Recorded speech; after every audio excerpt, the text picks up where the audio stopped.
Hey guys, welcome back to the channel. My name is Johnny, and I know it's been a while since I put out my last video, and I'm really sorry. I've been pretty busy as I'm kind of doing some cybersecurity certifications for my schooling, photography, and part being lazy. But I really found this wanting to come back and just do some more videos as I got a lot of things to say and hopefully to share, and hopefully that you guys will like. So be sure to hit that like button, comment, and subscribe to the channel if you love the content and want to see more. So before I get into what I'm about to talk about today, but you probably already know it because of the thumbnail, which I haven't really figured out what I want to do yet, but I'm assuming that I'm smart enough to have already made something that would have coincided with what I'm gonna say or what I have already said. But before we get into that, we need to press F in the chat for a family member here of our lenses. This is my beloved 50mm. And recently, it seems some harsher days than it would like to see. And it is now dead and broken. A ribbon cable inside the actual lens itself has been what it looks crimped and somehow broken. Not sure how. I only dropped this a couple million times. But it makes me sad to see because I love this lens and I've had the EF version of it. I have the RF version. I'm definitely gonna put this somewhere special. I'm definitely not gonna throw this away. I think this is pretty cool to have. I opened it up and it was really awesome to see all the intricate parts, but it was broken before I even opened it up. So don't worry, I didn't break it, but it does suck to have this. Since then, I have ordered a new one. It's coming in the mail. It said it was supposed to be in here yesterday, but it's not. So I had actually had an Amazon pack and was excited to kind of unbox it with you guys, but I don't have anything. So you're just gonna have to imagine it. Though, if I'm gonna be honest, this is a lens that I would recommend to any photographer out there, whether it's beginner, amateur, pro, beyond whatever pro would be, master. I would recommend this lens. It's wonderful. It's just a great overall lens that you should keep in your camera kit, especially if you want to go light. This is awesome. I do have a video of this lens specifically in the channel videos that you can find there, or I'll put it in the description for you guys down below. So without further ado, I do want to talk about my experience of using a film camera for the first time. And I got a few different things. It's not really a structured thing. I don't really have, okay, this thing and the next thing and the next thing after that. I don't have 5 points that I'm gonna make, but I just wanna go over my overall experience with it because it was awesome and scary in a weird way, but also just really seeing the growth that I can get from it as a photographer, and just also in a weird way photojournalism that I really never really dove into, but now I kind of want to. All right, so this is the film camera that I mentioned before in other videos, and I love it. But the one thing I didn't realize is that it's not the ME Super, as I thought it said in the product description. It's just the Pentax ME, the first iteration of it. It comes with a few different things, and one of them's pretty big, and that is it doesn't have a shutter speed dial. All it has is the aperture, your ISO speed, and your shutter. And that's it. It's very basic. The only things that I have on top here is a lock, an auto, 100 times, whatever that means. I still got to figure that one out. If you know, let me know in the comments, please. And then I have bulb, which is, for those who don't know, you just hold the shutter down as long as you want, and then you can let it go whenever you want. And you can do a lot of cool things with that kind of feature. So that's nice that it still has that. Now, the photos that I took from the film camera while I was in Florida didn't utilize the light meter inside. So a lot of times what you'll see photographers do that are using film, is what I'm learning, is that a lot of times maybe they don't want to use a light meter inside their camera because it maybe doesn't work, or it's not as accurate, or it's who knows what it might be. But those cameras usually have a shutter dial, the aperture, and the ISO dial. All three of those which make your exposure triangle. Since this one didn't have it, I was thinking for some weird reason that I didn't need to know what my shutter speed was, because for whatever reason. Technically, you can get away with it by shooting bulb, but also technically no, because it's set at a certain shutter speed when that light meter is off. So some of my photos were underexposed, overexposed, all that fun stuff. Some of it was great. Got a nice sweet spot, or just added a little bit enough of a vintage vibe that I just liked it. Though a lot of photographers will use their phone as a light meter, and that's what I was doing. But then I realized as I was using it, I'm like, well, how do I change my shutter speed? I can't.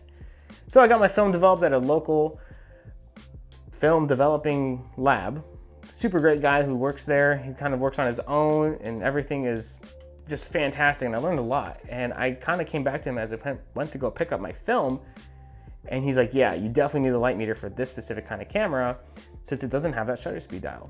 Just for you who may be looking into buying a film camera, I would suggest getting one that does have a shutter speed dial, though it is a nice little challenge to kind of go and shoot some stuff without it. You're eliminating one of those things in the you're eliminating one of those things in the exposure triangle, but also facing the challenge of how to achieve a different or unique or similar photo to what you would take on digital. Now, the actual experience of shooting on this camera was weird because I love the idea of taking a photo and not being able to see it back immediately.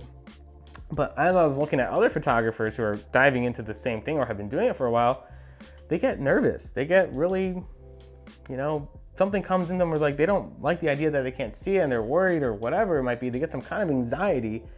I didn't have that. I guess I just don't have a soul because every time I took the photo, I was like, all right, cool. But it's when I gave the guy my money to develop it, I was like, oh, this is where it comes from, because you don't know what those photos look like, especially if you're shooting for a client. And if you're shooting for a client and those don't come good, dang, that's literally your whole business gone away. Maybe not, but that's kind of how I was viewing it. But the actual experience of shooting the camera and just the overall, I don't know, I hate the word vibe, but vibe was awesome. You can actually take this camera out and people are more accepting on the street to be like, oh yeah, you're just taking some photos. Rather, if I were to take out the EOS R5 with the giant lens on there, maybe not so much. I mean, yeah, you got a lot of people with all that stuff and it's kind of more common now, but this is actually even more acceptable than pulling out your phone. I've even went to our favorite restaurant in Daytona, on Daytona Beach. I mean, it's not exactly on there, but near there. That's where we had our 2-year anniversary, my wife and I. And one of our, the waiter actually said, hey, I noticed you have this film camera, and she decided to take some photos for us. It would have been way different if I had brought in my digital camera. This is something that just kind of lets everyone kind of reconnect and start a conversation, and I love that about this camera. Next to that though, usability on the camera itself, very easy, besides not knowing that I didn't have a shutter dial, and every time I looked up videos, I'm like, hey, that's exactly my camera, but it's a little different. Other than that, super easy to carry around, wasn't really worried about anything. I wasn't dropping it. The quality of it just felt great. Like, it just felt like, it didn't feel like a burden to carry anywhere around with me. So I really like that. It's really simple. The 50mm on here, which again, it's a great lens, was awesome. I do want to see if I can invest in maybe other lenses like a 24, maybe even more of a telephoto. I'm curious to see what that looks like. But overall, the experience is great. I went through 2 rolls of 36 exposure films. So that being total to 72 exposures, if I can do math right. And I went through those pretty quickly. And I kind of regret going through them quickly, but I also don't, because it allowed me to see a lot of variation of what I took. Some were great and some were bad and some could be better. So it was just really cool to see the kind of feedback that you can get from the guy developing your photos to all the way from you analyzing it and seeing like, okay, so the next time I go, I'm gonna do this. Or maybe I need to buy some batteries for my light meter. So overall, a great experience and really fun, and I'm really excited to keep diving into this. The quality of the film and the photography and the photos themselves are incredible. I don't even understand why it looks so good. I haven't edited anything about the photos because the colors from the actual film that I'm using to the light outside to the way it's capturing onto the film itself is amazing. And the quality, the grain. I understand why people like grain. I get it now. I understand. Here I'm using a Kodak Ultramax 400 speed film, 36 exposures as I mentioned before. And so far so good. I hear that's a really good area to start in, is the 400 ISO range, as it's kind of captures a good range of really handling bright environments to darker environments. Definitely noticed a lot of grain